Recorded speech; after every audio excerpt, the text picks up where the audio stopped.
Welcome to the Wiss Mama Bear Podcast, episode 48. I'm your host, Sarah Yacoub. Today's topic, local leadership. Happy Inauguration Day. It's hard to believe we're finally here and that Donald is finally gone. I am grateful for a Joe Biden, Kamala Harris administration, not because I think either is perfect or coming to the table with perfect policies, but because they are smart, genuine people who strive to be better humans, strive to make the world a better place. They are two people who possess empathy as a character trait. Despite the lack of empathy being a red flag for things like antisocial and/or narcissistic personality disorder, that which tends to underlie sociopaths who terrorize others, the empowerment of Donald Trump at the highest level created the illusion that lacking empathy was tolerable, even cool, or perhaps even a sign of strength. To be clear, lacking empathy is not only profound weakness, there is nothing righteous or godly about it. I had every intention of diving into today's inauguration, but something happened locally that needs to be aired out instead.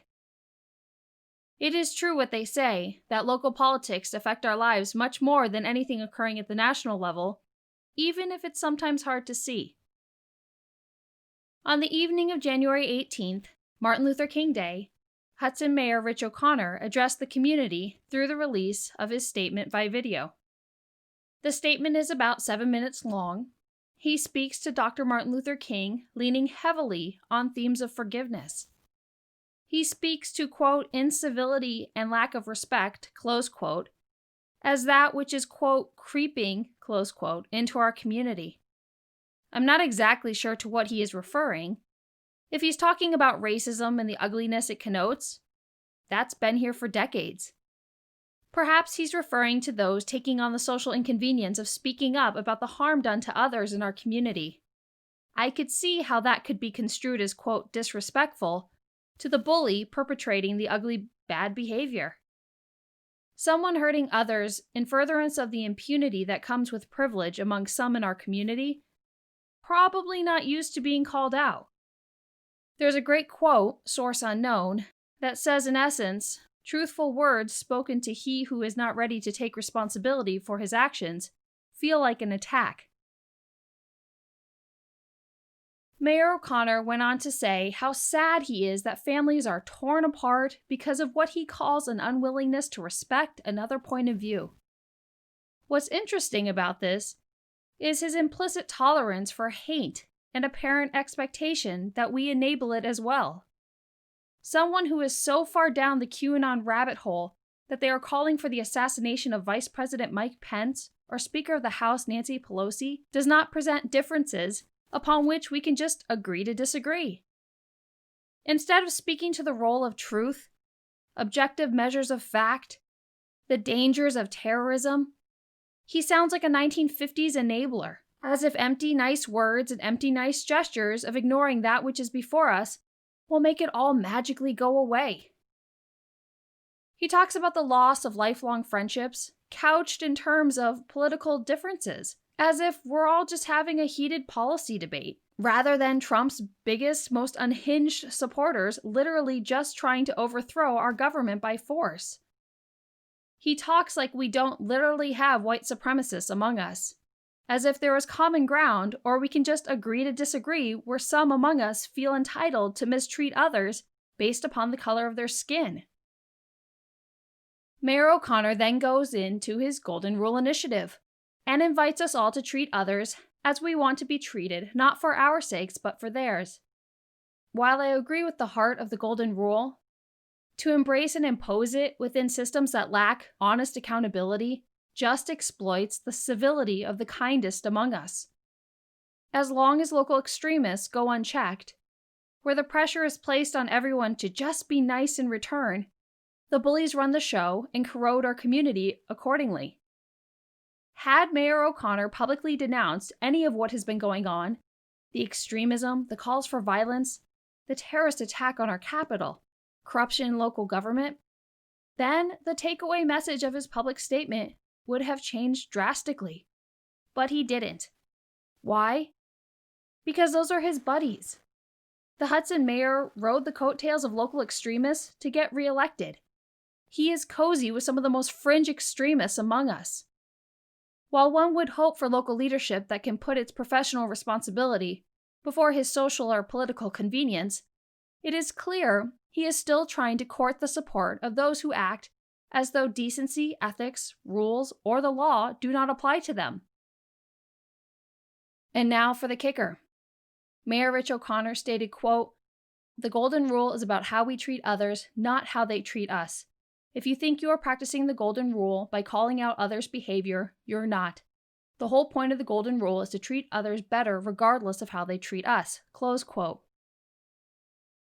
Let's break this down.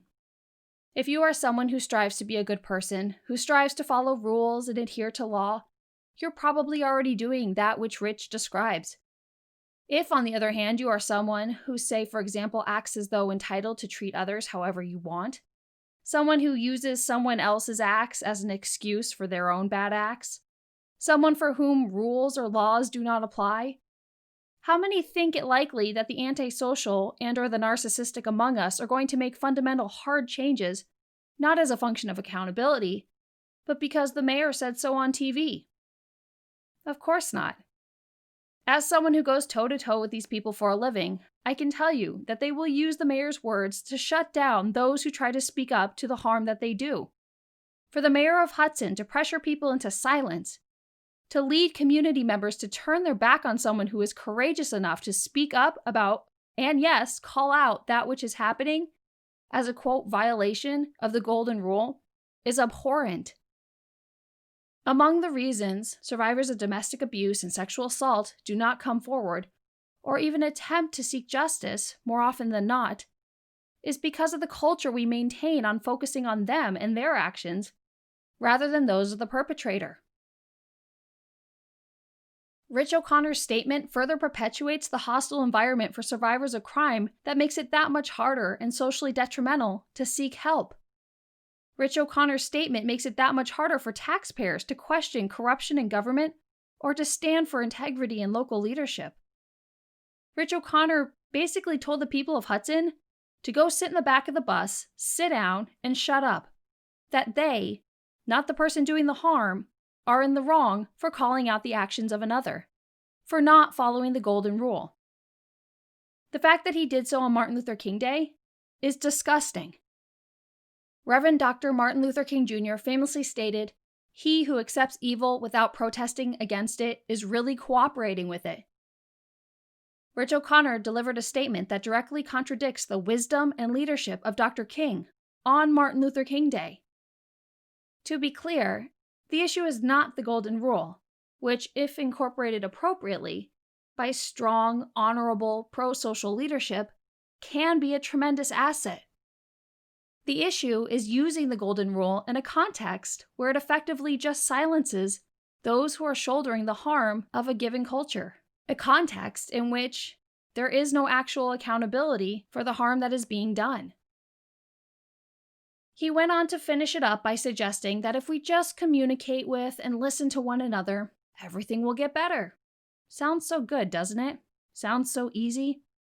The problem is that in a culture that is more interested in the social convenience of enabling evil rather than actually dealing with it, no, that doesn't actually work.